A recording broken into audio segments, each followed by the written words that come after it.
Անկասկած, սա այն գործիքակազմերից է, որի միջոցով խորհրդարանական ընդդիմությունը կարող է հասարակության ուշադրությունը հրավիրել այնպիսի օրակարգային հարցերի վրա, ինչպիսին քաղբանտարկյալների հիմնահարցն է։ Մեր երկրում ստեղծվել է աննախադեպ մի իրավիճակ, երբ մեկ քաղաքական ուժը ունի խորհրդարանում, ազգային ժողովում սահմանադրական մեծամասնություն։ Եվ այս մեկ ուժն է ձևավորել կառավարությունը, ձևավորել Բարձրագույն դատական խորհուրդը, սահմանադրական դատարանը, նշանակել մեր երկրի իրավապահ մարմինների ղեկավարներին։ Ու զուգահեռաբար ունենք նաև իրականություն, երբ իրավապահ մարմինների ղեկավարները նշանակվում եւ ազատվում են WhatsApp-ային գրագրությամբ։ Այսօր քաղաքական ընդդիմախոսները պետական մարմիններում արձանագրում ենք, որ կառավարվում են մեկ միասնական օրգանիզմի համակարգվածությամբ։ Ընդհանրապես, ով է քաղբանտարկյալը։ Թեև Եվրոպայի խորհրդի խորհրդարանական վեհաժողովը իր 1900-րդ բանաձևով տվել է հստակ հասկացություն 5 բաղադրիչներով, փորձեմ ինքս ավելի հանրամատչելի բացատրել, Քաղաքական բանտարկյալը դա մարդ է, ով իր կատարած, ավելի ճշգրիտ չկատարած գործողության համար հայտնվել է անազատության մեջ կամ կրում է այնպիսի ծանր հետևանքներ, որոնք չէր կրի, եթե չունենար օրվա իշխանությանը ընդդիմացող քաղաքական հայացքներ։ Օրինակ, կալանավորված է, որովհետև քննադատել է իշխանությանը, ինչպես իմ նեմնիմի փոդքասթավարներ, մեր ընկերներ Վազգեն Սաղաթելյանն ու Նարեկ Սամսոնյանը։ Բայց ի հեճուկս այս իրավիճակի մարդասպանները կամ սպանության մեջ մեղադրվող անձինք կրում են ավելի մեղմ պատժամիջոցներ։ Հետևաբար արձանագրում ենք, որ այսօր խափանման միջոցներից ամենածանրը կալանքը վեր է ածվել պատժիչ մահակի ընդդիմախոսների նկատմամբ։ Այսօր Հայաստանի Հանրապետությունում կան տասնյակ քաղբանտարկյալներ, բայց այսօրով մենք չպետք է առաջնորդվենք։ Մեր քաղբանտարկյալները հարյուրյակի են հասնում, մինչդեռ գործ ունենք մի ուժի հետ, որը եկել էր ժողովրդավարության արժեքների դրոշով։ Նրանցից ոմանք արդարացվել են, ոմանց գործերը կարճվել են, ոմանց գործերը դեռ քննվում են, բայց երբ իշխանությունը միջամտում եւ կասեցնում է մարդու գործող հիմնարար իրավունքը, դա պետք է լինի հետևանքային։ Քաղբանտարկյալները հայրեր են, որդիներ, եղբայրներ, քույրեր, գործարար, այգեպան, բժիշկ, իրավաբան, մարդիկ, ովքեր չեն վարանել, բարձրաձայնել ու գործել հանունի, ու կրել են հետևանքներ, բայց պատժիչ հետևանքները միայնակ չեն կրել են իրենց մերձավորների հետ միասին։ Այսօր Հայաստանում քաղբանտարկյալներ են հոգևորականները, իդեմ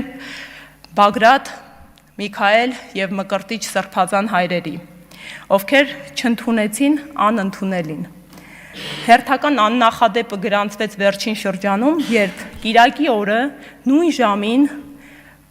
առավոտյան ժամը 9-ին շուրջ 2 տասնյակ հոգևորականներ հրավիրվեցին հարցաքննության մեկ նպատակով՝ սուրբ պատարագների բնականոն ընթացքը խարխլելու, քաղաքական օրակարգը սպասարկելու միտումով։ Այսօր քաղբանտարկյալներ են գործարարները։ Իդեմս մեծանուն բարերար Սամվել Կարապետյանի, ով եւս թույլ չտվեց անցնել անանցելին, կանգնեց ի թիկունք հայ առաքելական Սուրբ եկեղեցու եւ իպա հայի ինքնության։ Վերջինս եւս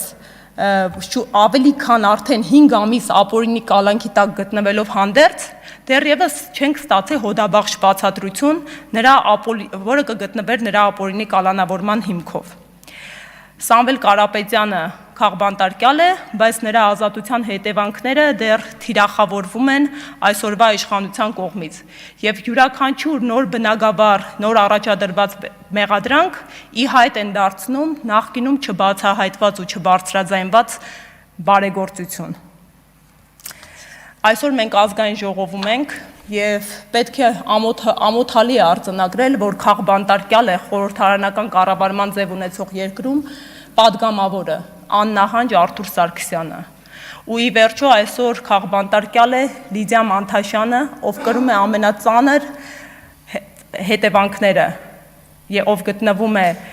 կալանքի ներքո եւ ով ունի միակն է 18 արդարների գործով, ով ունի տեսակցությունների արգելք։ Այս ամենը նորմալ չէ, բնականon չէ, իրավական չէ։ Մենք պարտավոր ենք կատարվելիքը հասցնելու միջազգային ատյաններին,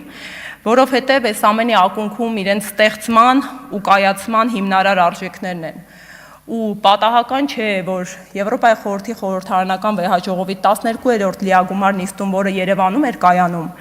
պատգամավոր Ամորին իր խոսքում լրջագույն մտահոգություն հայտնեց Հայաստանում մարդու իրավունքների նկատմամբ իշխանության միջամտությունների վերաբերյալ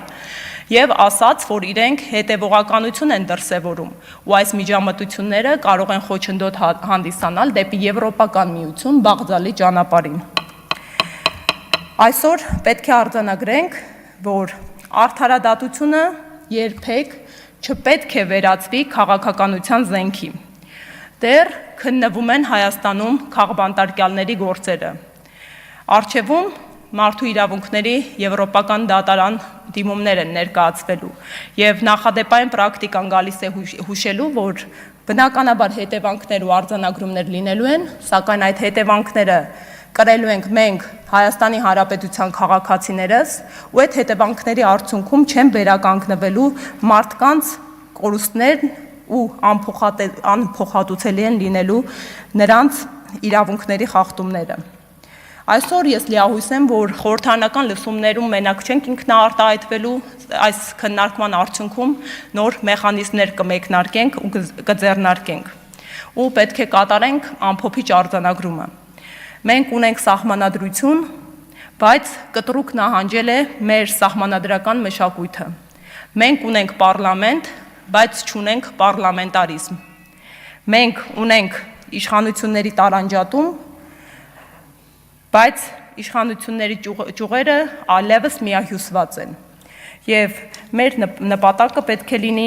վերադարձ առ իրավական պետության ծիր։ Շնորհակալ եմ։ Շնորհակալություն ձեզ։